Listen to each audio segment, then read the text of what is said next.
Kondisi geografis negara di Asia Tenggara. Negara yang pertama adalah negara Indonesia. Indonesia memiliki sumber daya alam yang beragam. Dataran rendah yang luas dimanfaatkan sebagai lahan pertanian dan perkebunan yang menghasilkan padi, sayuran, kopi, teh, karet, cengkeh, dan lain sebagainya. Potensi hutan di Indonesia menghasilkan rotan, kayu jati yang dimanfaatkan sebagai mebel, adapun getah yang berasal dari pohon karet.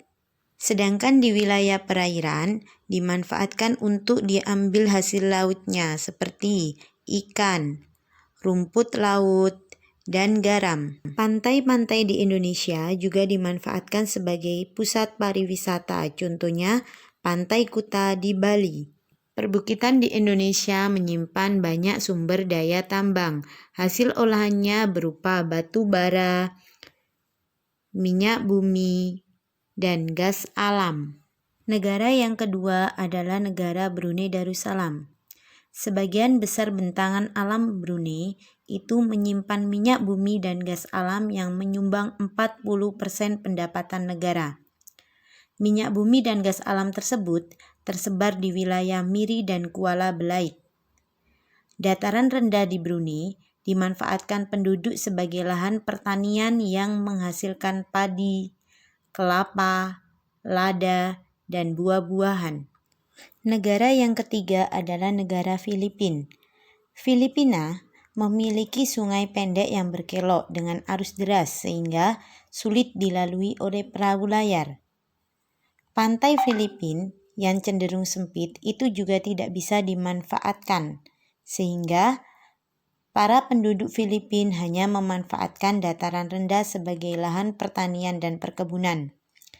Pertanian dan perkebunan menghasilkan sumber daya alam berupa jagung, padi, ketela pohon, tebu, pohon abaka, dan tembakau.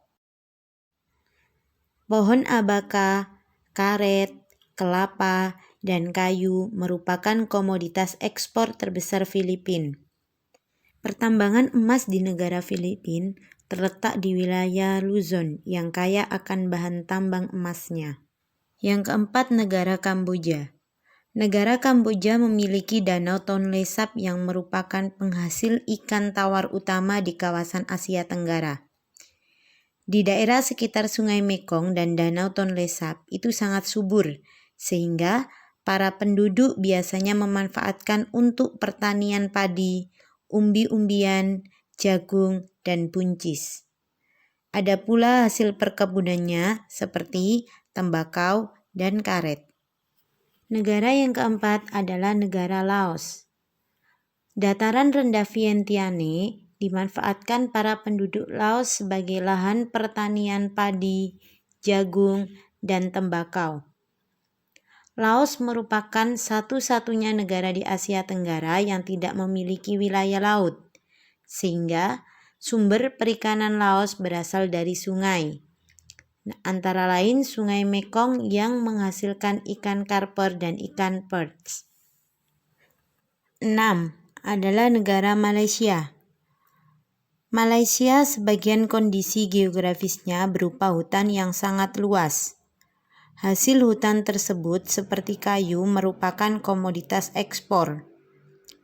Di sepanjang pantai barat dan Perak hingga Negeri Sembilan dimanfaatkan sebagai lahan pertambangan, seperti kilang minyak di Kuala Terengganu dan tambang timah yang terletak di Perak. Malaysia juga memiliki perkebunan luas yang menghasilkan karet, sehingga Malaysia merupakan penghasil karet terbesar di dunia. Negara yang ketujuh adalah negara Myanmar. Myanmar merupakan negara yang menghasilkan sumber daya alam yang beragam. Contohnya, tembakau yang terdapat di lembah Sungai Sitang, teh yang terdapat di Platosan, dan sayuran yang terdapat di pantai Arakanyoma. Sedangkan untuk wilayah pertambangan itu terdapat di Tenasserim yang menghasilkan timah. 8. Singapura. Singapura merupakan negara kota dengan wilayah terkecil. Singapura juga merupakan salah satu negara yang tidak termasuk negara agraris. Meskipun begitu, usaha pertanian di Singapura dilakukan secara hidroponik. Sebagian wilayahnya juga dimanfaatkan sebagai peternakan unggas. 9. Thailand. Kondisi geografis negara Thailand sangat subur sehingga dimanfaatkan oleh penduduk untuk bertani. Kegiatan pertanian banyak dilakukan di sepanjang Sungai Chao Phraya. Hasil pertanian terbesar adalah padi, sehingga Thailand dijuluki sebagai lumbung padi utama di Asia Tenggara. Ada pula hasil pertambangan seperti timah, timbal, seng, dan mangan banyak dijumpai di semenanjung Thailand. Sungai Mekong dan Chao Phraya, Selat Malaka, serta Teluk Siam dimanfaatkan penduduk untuk kegiatan penangkapan ikan. 10. Vietnam. Kota Ho Chi Minh yang ada di Vietnam merupakan pusat industri utama. Industri yang berkembang di negara Vietnam antara lain pengolahan makanan, penggilingan padi, dan tekstil. Sebagian dataran rendah di Vietnam juga dimanfaatkan sebagai lahan pertanian yang menghasilkan buah, sayuran, jagung, ubi jalar, dan kopi. Hutan utama di Vietnam menghasilkan kayu jati dan rotan sebagai bahan baku mebel.